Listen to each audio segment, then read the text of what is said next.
Good afternoon. I'm happy to be here. I run an organization called the Texas Tech Vernacular Music Center. And we have a mission, and the mission of the Vernacular Music Center is research, teaching, and advocacy in the world's vernacular musics.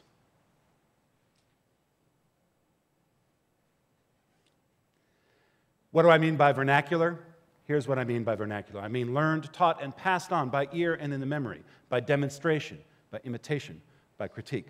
Many of us have learned many skills that way. I learned how to knead bread by having it demonstrated to me and doing it wrong a lot of times until finally that loaf rose.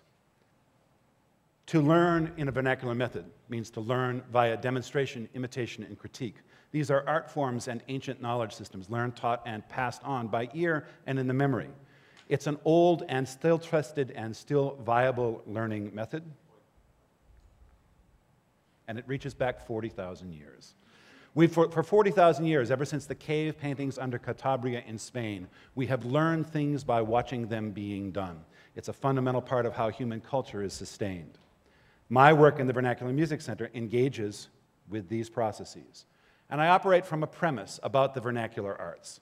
First, I operate from the premise that participatory creative activity strengthens human bonds, that participating in making art strengthens communities. It makes us stronger as individuals, and it connects us to one another.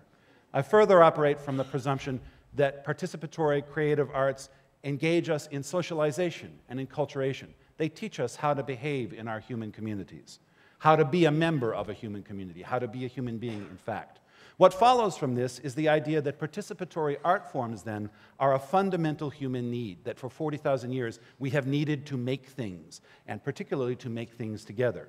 If that's true, then participatory creative art forms are a fundamental human right. They are part of our inheritance, like clean air and clean water, decent education, freedom from fear, freedom from want.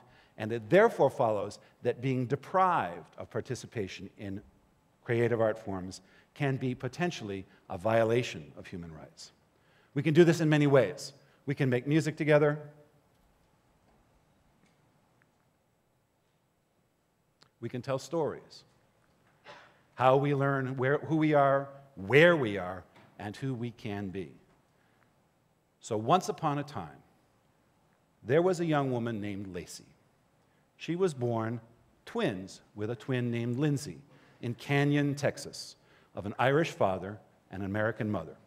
And she was raised in Mayo on the far northwest coast of the Republic of Ireland. Lacey was also born with congenital talipes equinovirus, what's commonly called double club feet. When I first met Lacey, I met Lacey in her powered wheelchair when she and her twin Lindsay came to a meeting of the Tech Irish Set Dancers, for which I'm an advisor. Lacey quickly became our mascot and gopher, and she was capable of traveling across our campus at alarming rates of speed in her electric wheelchair. But her sister's participation and engaging with the process of learning and teaching Irish dancing meant that Lacey arrived at a place in which she wished to be more actively involved. And so after a time,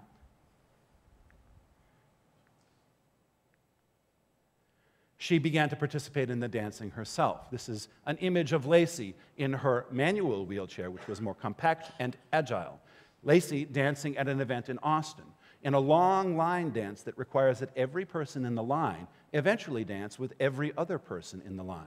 And I stood back and watched as this young woman in her wheelchair housed and swung and do-si-doed all down that line of dancers. And I watched each dancer she encountered pause for a moment and panic for a moment and say, how do I do this? How do I dance with someone in a wheelchair? And in those split seconds, as she moved from one partner to the next partner to the next partner, I watched people being educated using participatory methods in equal treatment of differently abled people.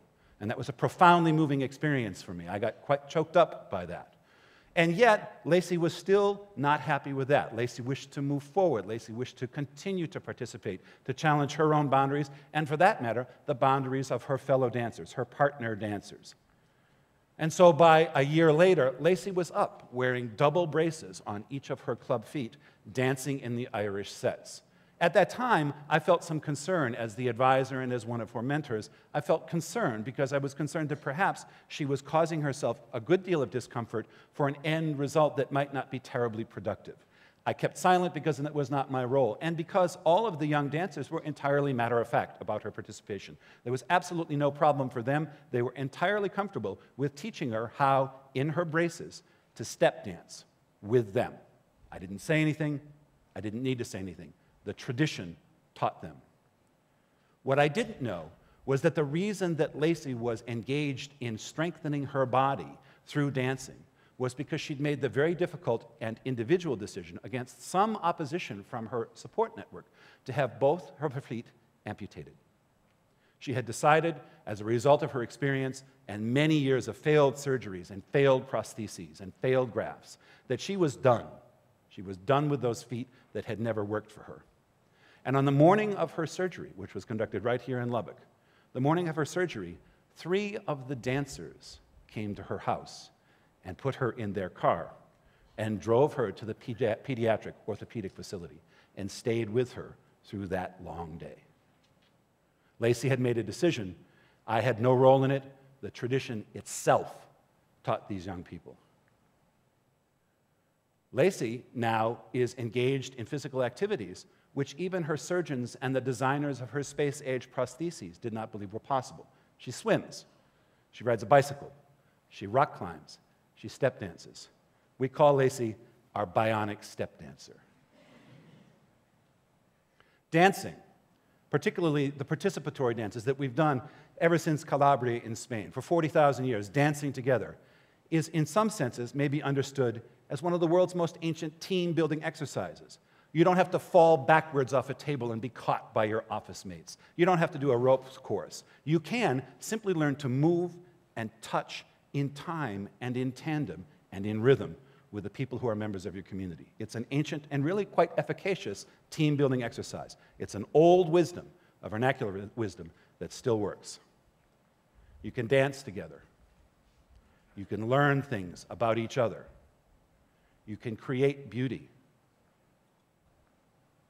You can find yourself in your body. You can share. You can challenge yourself. You can engage with people and experiences unfamiliar to you previously, simply in the act of dancing together.